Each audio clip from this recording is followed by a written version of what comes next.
Hi everyone, James with Fit Life Insight. I hope you're having a wonderful day today and it's about to get better. I want to talk about two things that I believe are pivotal for the success of an athlete, and on a broader note, pivotal for the success of a person as a whole. There's often quite a bit of overlap between the two here. Often pursuing success in one aspect of your life has overflows into another aspect of your life. But on the flip side, laziness and complacency in one aspect of your life can have pretty bad effects of laziness and complacency in the other aspects of your life too. In a research article titled "The Personal Health Benefits of Masters Athletic Competition," it showed that a sample group of 750 athletes with a median age of 58 exhibited higher than average positive characteristics than the sample average of populace that they tested as well. For example, they visited the doctor more, 86% of them wore seatbelts, and 88% of them slept well or very well. You know, successful habits really do cross into other aspects of your life as well, even if they seem unrelated. With this said, let's go ahead and talk about two items of personal development that I believe are pivotal for every athlete and really every person who's developing into a skill mastery. And I think they're pretty necessary here. These are goals and competition.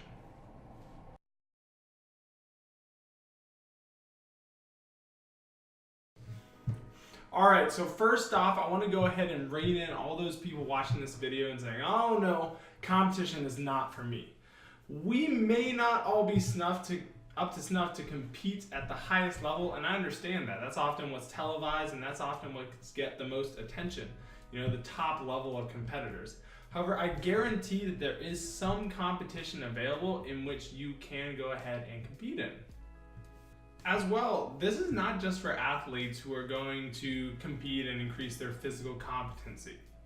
Whether you're competing at a local cooking contest, maybe you're competing in a church bake sale, a church bake drive, maybe in just a family game night. This is really what I'm talking about here, is fostering a competitive spirit as opposed to strictly athletic competitions.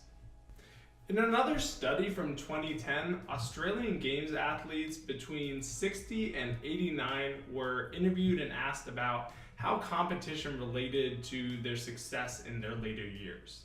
The majority of the athletes stressed that it wasn't necessarily the athletic nature of the competition, but it really was just truly competing with others and putting themselves in that scenario that really helped them excel at their current stage in life.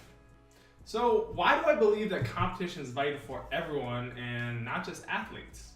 Well, I believe that it encourages you to be better to a standard.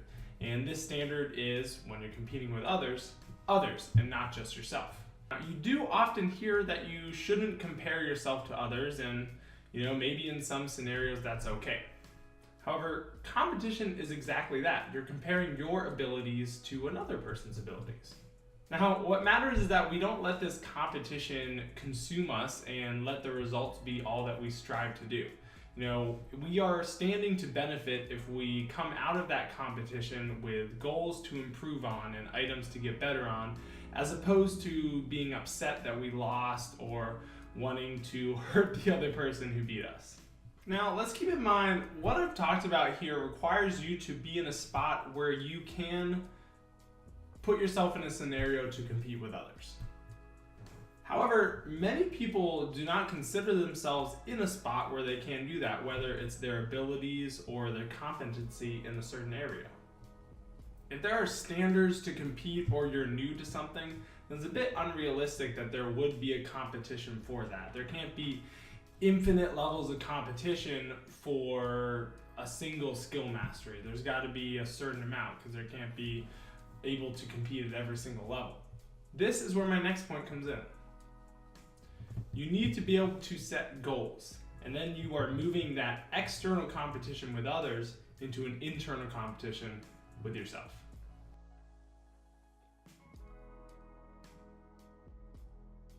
The setting of goals is what unites all people who are striving to better themselves in a single area together. In athletics, we can set times, we can set standards, we can set weights that we strive to better ourselves at. Similarly, not in athletics, we can go ahead and set times and standards to better ourselves as well. Those who are still not quite competition ready externally might have to really focus on setting goals, because that's where their main competition will be at internally and bettering themselves that way. Large long-term goals should be twofold. First off, they should be objective. It should not be, let's get better at this, I want to go faster in this, I want to lift more weight in this. It should be, I want to lift X amount of pounds in this movement. I want to go 45 seconds faster in this event. They should all be straightforward and they should all be objective. These goals should really be at the forefront of your mind too. Ideally, you are writing these down every day. I know it sounds silly, but write them down every day. Think about it every day to a point where you are actively pursuing it and you're not going to forget. You're not going to go, what was it that I was trying to reach for again? No, these should be something that you are intimately familiar with. The second aspect, now some of you may disagree with me here, but listen to me out, okay, or listen me out here for a second. I believe that your goals should be unrealistic. Your goals should be something that are beyond what you think is possible for you to achieve in this current moment. By setting unrealistic goals, you are always achieving to better yourself and always pursuing a state of betterness. You are never getting complacent. So for example, if you wanted to hit a specific goal and you hit that goal every month, now you have to readjust your long-term goal and you have to keep on reaching a different point. Whereas what I'm saying is, if we have our very high point that we are pursuing, let's go ahead and instead cut up bite-sized pieces to work to that goal, as opposed to readjusting every single time we get a little bit better in whatever our skill mastery is that we're pursuing. These bite-sized pieces that I mentioned are your short-term goals. These are what fulfill your long-term goal eventually. Maybe to improve yourself, you need to go ahead and do drills. Maybe you need to do certain skill developments to get up to that point. Or maybe hitting a certain weight on the way up to your lofty goal is a short-term goal in itself. Let's say, hypothetically, I wanted to squat 315 pounds and I hit it in a month. Now I have to readjust that long-term goal. That is not the long-term goal we're looking for. Alternatively, if I set the long-term goal of squatting 500 pounds and this month I want to hit 315 on my way to 500, then the next month after that, maybe it's a bit unrealistic to be hitting a new max every month, but still maybe hit a set of 5 at 295, just under that 315. Reaching eventually to that point where you will get to that long-term skill mastery and not have to reset that every single month, every single week. At that point, you are flirting with the idea that you're going to be apathetic once you get to every single short-term goal, because there's just so many of them, and at that point, you're not really fighting for a long-term goal. Now, I keep talking about setting these unrealistic goals, but historically, when I have been working with athletes and I've encouraged them to set unrealistic, lofty goals, we have a pretty bad idea of what we can truly accomplish. Our perception of our total output that we are capable of is pretty bad. Oftentimes when I ask these athletes what they want to achieve, they achieve it in 6 months to a year. And when I'm talking about a long-term goal, I'm talking something that you could be working for years potentially too. So again, on these, don't be afraid of setting very high level goals, because probably you're underestimating yourself there.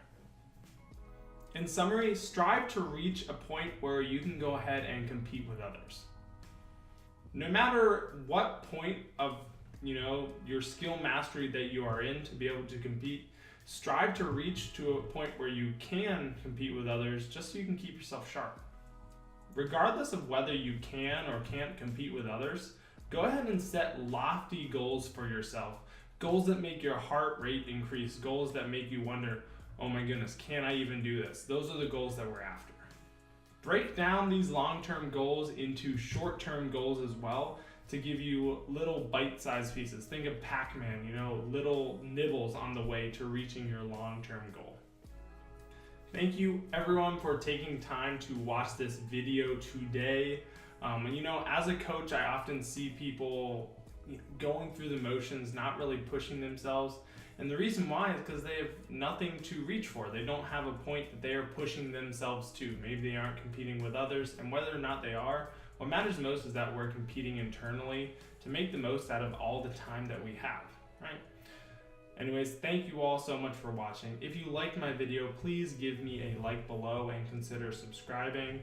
Last week I had a competition, actually, talking about the point of this video. That's what kind of inspired it. Had a competition, didn't quite manage to get that video out, but hopefully from here on out I should be having weekly videos. I'll give you some updates on my CrossFit Open and how I've been doing on those scores as well.